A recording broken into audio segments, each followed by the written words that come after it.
Good evening and welcome back to Prime of Midlife. It's Friday evening, we are settling down for the weekend. I'm expecting Patrick shortly, and we will have a nice restful evening. However, I did see a report today about Ford applying for a patent, and it's one of those things that is a bit controlling for me. I don't like the fact of them having this much control. And they have said that on average last year, Ford put in 3 patent applications a day. They just put them in just in case, anything that they think is a good idea, they put in a patent application. But the one that they've put in just now, or recently, is a repossession program. So what will happen is if you have bought a Ford on finance and you don't keep up with the finance, if you don't reply to their communications regarding being behind, then they can start doing little things to irk you. Like they might stop the air conditioning from working, or they might have the radio playing some obnoxious noise while you're in the car. And eventually it might get it self drives to the repossession lot. That's one of the things. And where I can see the logic in this,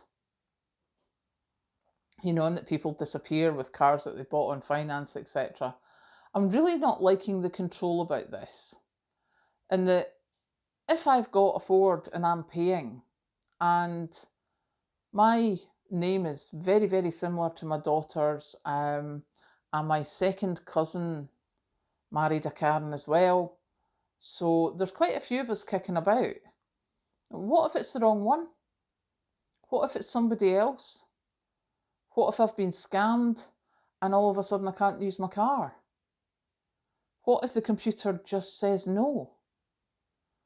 And I really don't like that, because how many of us have had situations where the computer says no and the computer is wrong, but the time it takes us to get through all these call centres and press 1 for this and press 2 for that. And sometimes it can take ages to get through to call centres. And sometimes I have seen me look up websites to go, how do I get in touch with these people? And it's a website information form. They don't give you a telephone number. You can't immediately get in contact with them. So yeah, this patent application by Ford, where they can take over your car if you don't keep up with the payments, I find that quite worrying. And how many other things is this going to happen with? Is it going to happen with homes? If you don't pay your rent, they'll start blaring some obnoxious noise through speakers, or they'll automatically lock the door so that you can't get in. So therefore, does it ever become your home? Does it ever become your car when they have this ultimate control over it? I think that's a question that I find quite worrying, I have to say. So yeah, that's got me thinking, as in, if this is the way it's going, what are we going to own? What are we going to, completely own? I know there's a lot of people, myself included, who, now that we've gone digital, the easiest way to describe it is digital music. I've bought a lot of music on Amazon. What happens if I shut my Amazon account? Can I still access that music? I play it a lot on Amazon Player, so do I have to download it to the computer? How much have I downloaded to the computer? Not an awful lot. And then if the computer breaks, which one of mine did, how do I find it? So instead of having this CD or DVD or vinyl record or whatever, all you've got is this ones and zeros. That's all it is. And how much do we actually own of the ones and zeros? You know, people are saying in games you don't own a lot of stuff because you're downloading it, and there's other things that are subscriptions.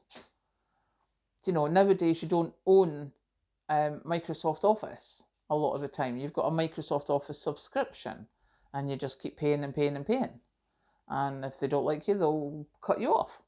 So yeah, that's my thought for this evening, is that I'm finding this quite worrying that, you know, as I say, I get about the digital music and the digital subscriptions, but when it comes down to actual big things like, you know, they can control your car, they can flick a switch and take control of your car. How long until that starts happening to everything else, like your home? So therefore, you don't have access to your home. And even if you rent a home, it should be that it's still your home. You know, you should still be able to stop people from entering, etc., unless there is a court order. It should not be that they just flick a switch, you know, like they do with the smart meters. If you're behind on your bill, they just flick a switch and all of a sudden you're on prepayment. Yeah, we're not liking that at all. So there you go. As I say, that is my thing. So I'm going to go and get the kettle on and make us a cup of tea. Have a good Friday evening, and I will catch you later.